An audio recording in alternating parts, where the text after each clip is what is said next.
Hey guys, so for this part what you'll need is a pen that has already been disassembled. You can use pliers to do this, but whatever. And for this plastic part of the pen, we're actually going to have to burn it with matches. So, here we go.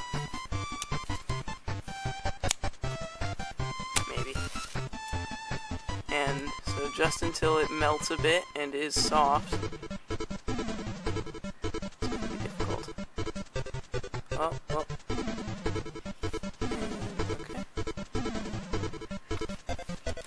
Hopefully.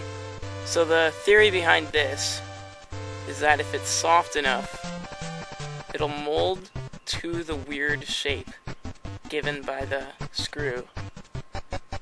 And then it will just be an effective screwdriver without having to buy anything. Hold it in here for about 15 seconds. I don't actually know when that is, so I'll just hold it in here for a little bit more.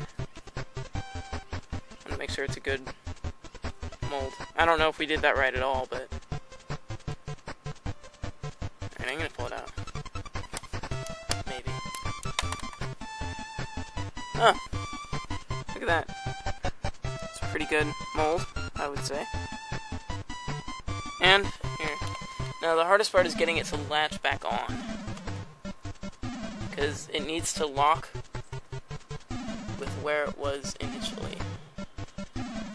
Once it locks, it should be pretty easy to unscrew.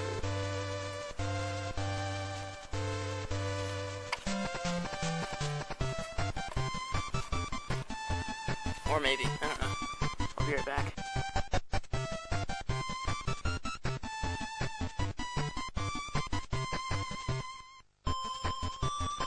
Okay, so we got it. I just had to unscrew it a little bit more. Now, these leg caps came off.